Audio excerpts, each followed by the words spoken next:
ชื่อฟุกครับผมชื่อเปียกพิลาครับผมปัจจุบันอายุ20 ปีครับ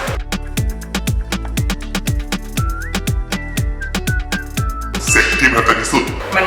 ประทับใจตรงที่ว่าเราได้สิ่งที่เราต้องการมานะคืออะไร คือแบบดุดันไม่เกรงใจใครอะไรประมาณนั้นเราไปสายดุดันเสร็จวันหนึ่งที่แบบสูงสุดที่เคยมีสถิติอะวันหนึ่งเสร็จกี่รอบ2 เกือบ 3 ชั่วโมงเลยเน้นคุณภาพ2-3 ชั่วโมงที่ทำอะไรคุณภาพ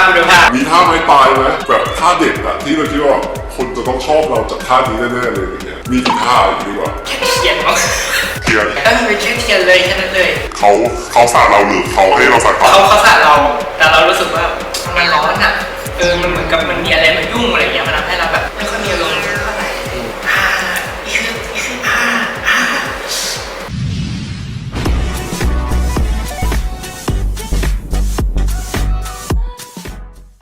ชื่อฟุกครับผมชื่อเปียกพิลาครับผมปัจจุบันอายุ20 ปีครับ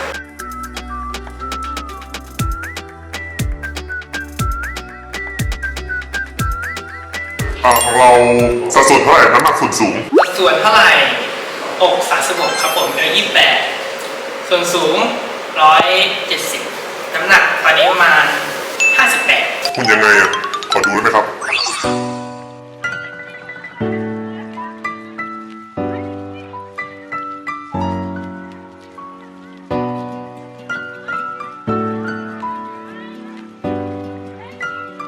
โอเคไม่น่าคุยหน่อยนะครับน้องฟุ๊กนี่เป็นคนที่ไหนนะครับคนทุกที่ครับคนทุกที่ขอบคุณมากกรุงเทพเป็นกรุงเทพหนูว่าหนุ่มเหนือเพราะแบบหน้าเรามีความแบบละอ่อนเหนืออะไรเงี้ยเป็นไทยแท้หรือว่ามีเชื้อสายจีนไหมครับไทยแท้ครับแล้วปัจจุบันตอนนี้น้องฟุ๊กทำงานอะไรครับตอนนี้เป็นเทรนเนอร์ครับผมตอนแรกเนี่ยกำลังว่าตอนนี้ผมเป็นเทรนเนอร์ฟรีแลนซ์แล้วครับผมแล้วก็เป็นอินฟลูเอนเซอร์แล้วก็รับถ่ายแบบทั่วไปที่ไหนเลยให้ฝากร้านเลยวันนี้คือเพิ่งออกมาจากงานประจำครับผมแต่ว่าคือหาลูกค้าอยู่ครับแต่ก็มีลูกค้าติดต่อมาบ้างครับส่วนใหญ่ก็จะเป็นตามแนว BTS เนี้ยก็คือลูกค้าอยู่ที่ไหนไม่สำคัญเดี๋ยวไปหาเองใช่ครับแต่ว่าต้องอยู่ในแนวที่เราตั้งไว้นะเพราะว่าการแบบบางทีแบบมันเกินไปเนี่ยค่าใช้จ่ายอย่างบ้านไปเห็นว่าเราเคยรีวิวให้กับทาง EKMen ที่เป็นเมสสปอนเซอร์ของรายการเราด้วยใช่ไหมครับใช่เป็นไงตอนนั้นถาม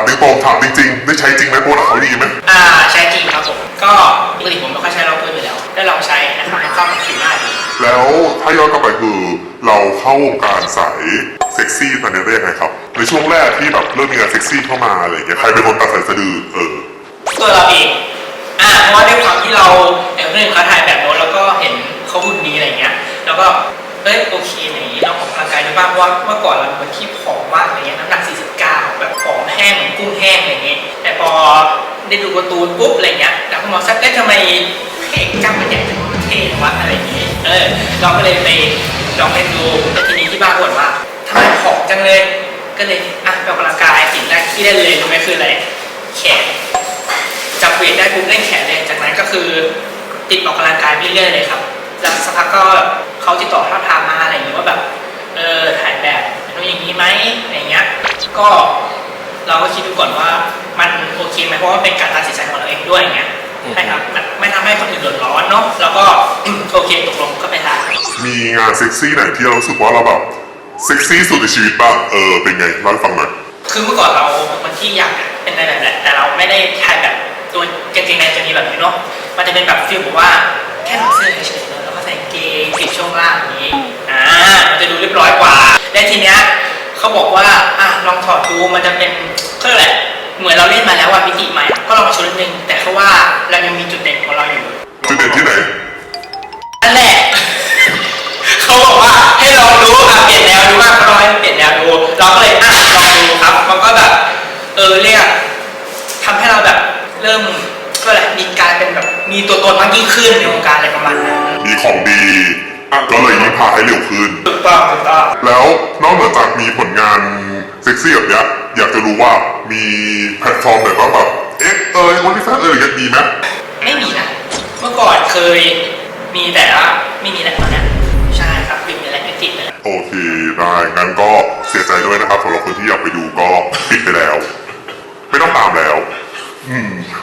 ฟุกเป็นคนที่มีไลฟ์สไตล์แบบไหนครับ ไม่ค่อยสูงสิงกับใครครับผมวันๆเล่นแต่เกมเข้าแต่ออกกำลังกายเข้ายิมเนี้ยกินนอนออกกำลังกาย มีงานก็ทำงานแล้วก็กลับไปเล่นเกมอารมณ์ประมาณนั้นถ้าแบบคือถ้าไม่รู้จักใครเลยก็จะไม่คุยไม่พูดด้วยอย่างเงี้ยเราก็อยู่ของเราอย่างเงี้ย แล้วเราคิดว่าเสน่ห์ในตัวเราคืออะไร ผมเป็นคนเข้าหาคนเก่งอะตอนทำงานอะเราเป็นเทรนเนอร์เนอะแล้วทีเนี้ยผู้จัดการเขาบอกว่าเราอะยิ้มน่ารักเข้าหาผู้ใหญ่เป็นอะไรเงี้ยซึ่งเราก็ยังไม่รู้อะไรเงี้ยทีนี้พอคนอื่นพูดอย่างเงี้ยเราก็อ๋อเหรอเรามีเสน่ห์ในตรงนั้นเหรอในการยิ้มการพูดด้วยอย่างเงี้ยเหรอก็อาจจะเป็นเสน่ห์ตรงนั้นก็ได้โดยที่เรายังไม่รู้ตัวเอง คือเรื่องของการกระทำของเราเนาะน่ารักนั่นเองนะครับ แล้วคิดว่าอวัยวะในร่างกายส่วนไหนที่เซ็กซี่ที่สุดในตัว อารมณ์แบบอีกฝ่ายเห็นปุ๊บตัวงอเลย ผมเป็นคนชอบเล่นแขนนะแขนมันน่าจะเซ็กซี่ที่สุดประมาณนี้เพราะว่าเหมือนกับว่าเวลาไปเจอผมเนี้ยเขาจะเข้ารักทายตรงที่ว่าแขนน่าจับอะไรประมาณนี้เหมือนเป็นจุดดึงดูดผมก็ไม่เข้าใจเหมือนกันน่าจะเป็นจุดเดียวแหละมั้ง โอเคได้แล้วตอนนี้โสดไหมโสดไหม ไม่ครับ แต่เรื่องราวต่อไปเราจะดีเทลมีเซ็กครั้งแรกตอนไหน เมื่อไหร่กับใครและอย่างไร เอาจริงมันจำไม่ได้แล้วก็นานเหมือนกันนะถ้าจำไม่ผิดน่าจะเป็นตอนมอต้นมันเป็นฟิลแบบคือด้วยความที่อยากรู้อยากลองเมื่อก่อนเรามีแฟนเป็นผู้หญิงอย่างนี้ดีกว่าอะไรเงี้ยเรารู้สึกว่าเมื่อมีคนมาทำดีกับเราด้วยอะไรเงี้ยเราก็รู้สึกดีไปด้วย แต่แค่ว่าเขาแค่รู้สึกดีกับเรามันมีความรู้สึกที่ว่าไม่ต้องรักก็ได้ชอบก็ได้แค่รู้สึกดีด้วยกันเป็นเพื่อนรักอะไรประมาณนี้มันทำให้เราแบบว่าฟีลแบบชอบใครก็ได้โดยที่ไม่เจาะจงเพศอะไรประมาณนั้นก็เลยเป็นจุดเริ่มต้นแต่ทีเนี้ยเราเหมือนกับว่าเราเล่นเฟซเนาะตอนนั้นเฟซยังหลงดักอยู่ใช่ไหมยังIGยังไม่ค่อยมีอะไรประมาณนี้เนาะเราก็เล่นแต่เฟซอะไรเงี้ยเราก็ไปเจอน้องคนหนึงเป็นน้องผู้ชายมั้งแต่ซึ่งจำไม่ได้แล้วว่าน้องอายุเท่าไหร่ชื่ออะไรมันนานมากเพราะว่าเป็นช่วงม.ต้นแหละ ก็คือฟีลแบบเจอกันนัดกัน ใช่เป็นแบบผมอยากรู้อยากลองได้แหละอะไรประมาณนั้นถ้าครั้งแรกจำไม่ได้ช่างมันงั้นขอที่จำได้และประทับใจที่สุดเซ็กที่ประทับใจที่สุด น่าเป็นช่วงปัจจุบันนะมั้ง ยังไงทำไมถึงประทับใจ มันประทับใจตรงที่ว่าเราได้สิ่งที่เราต้องการประมาณนั้น คืออะไร คือแบบดุดันไม่เกรงใจใครอะไรประมาณนั้น เราภาษาดุดัน ใช่ แล้วถ้าบอกความชอบดุดันแบบเนี้ยแปลว่าเสร็จวันหนึ่งที่แบบสูงสุดที่เคยมีสถิติอะวันหนึ่งเสร็จกี่รอบ รอบเดียว รอบเดียวแต่ดุดันเลย ก็คือเป็นคนที่ไม่เน้นจำนวน แต่เน้นแบบคุณภาพเลย นานสุดใช้เวลาเท่าไหร่ อันนี้คือตอนอยู่คนเดียวหรือว่า ไม่สิตอนที่ทำกิจกรรมเข้าจังหวะสิ ก็จังหวะใช่ไหมประมาณ2 เกือบ 3 ชั่วโมงเลย เน้นคุณภาพ2 ชั่วโมงที่ทำอะไรกัน คุณภาพ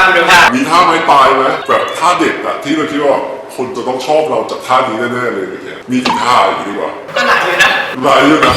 มีตัวอย่างนะมีตัวอย่าง ไม่ได้ทำไม่ได้หรอก ที่ยูทูบทำได้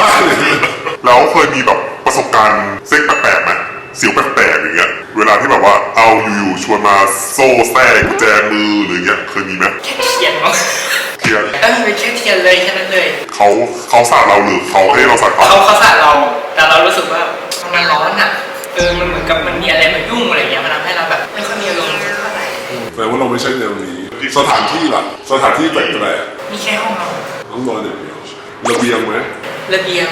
ไม่ ห้องน้ ห้องน้ำไม่ก็อาจจะมีแค่เตียงกับโซฟาแค่นั้นเอง ส่วนมากมันบอกว่าก็คือกับครูมีแบบงานกลุ่มบ้างไหม เคยคิดแต่ว่าไม่ดีกว่า ยังไม่เปิดใจต้องไปลองแล้วแหละ ทำไมมันขนาดไหนอ่ะ อันนี้ไม่รู้ อ๋อเก่งพูดมาแล้วคิดว่าเต็มเป็นคนเซ็กจัดไหม ก็จัดนะ แต่ประเด็นเลย ใช่ งั้นเดี๋ยวให้คะแนนเต็มหน่อย1 ถึง 10ให้ดาวเต็มเรื่อง10เท่าไหร่ ไม่อยากเต็มอ่ะเดี๋ยวเขาว่าแบบโอ๊ยเกินอะไรอย่างเงี้ยสักเท่าไหร่สักแต่ละกัน อยากรู้ต้องไปลองงั้นเดี๋ยวฝากผลงานนิดนึงครับว่าช่วงนี้สามารถติดตามน้องฟุกได้ที่อะไรยังไงบ้าง โอเคก็สามารถติดตามฟุกได้ทางไอจีนะครับฟุก_py นะครับส่วนใหญ่ก็จะเล่นไอจีเป็นหลักแหละนะครับเฟซก็มีบ้างแต่ส่วนใหญ่จะเล่นไอจีแล้วก็เป็นหลักนะครับฟุกปิยะ23ถ้าจำไม่ผิดนะอีกนะ เอาเป็นว่าเดี๋ยวทิ้งไว้ขึ้นให้ ครับผมแต่ก็จะเป็นไอจีเป็นหลักนะครับผมแล้วก็ใครสนใจเทรนตัวก็ทักได้ ทักไอจีไปเลยโอเคงั้นสุดท้ายตามธรรมเนียมของรายการของเรา เพราะว่าเมนสปอนเซอร์เราเป็นมาตรฐานผลิตจากญี่ปุ่น อยากให้ คลางปิดท้ายเป็นสไตล์ญี่ปุ่นอีคือเป็นแบบเสียงอัตรสหน้าตาทุกอย่างให้มาโดยพร้อมเพรียงกัน เอาแบบว่าให้แฟนคลับเห็นปุ๊บตัวงอกันหน้าจอเลย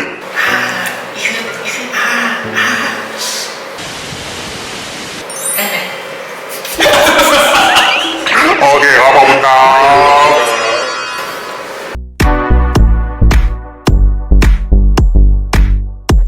Shine your charisma. Kim in Japan.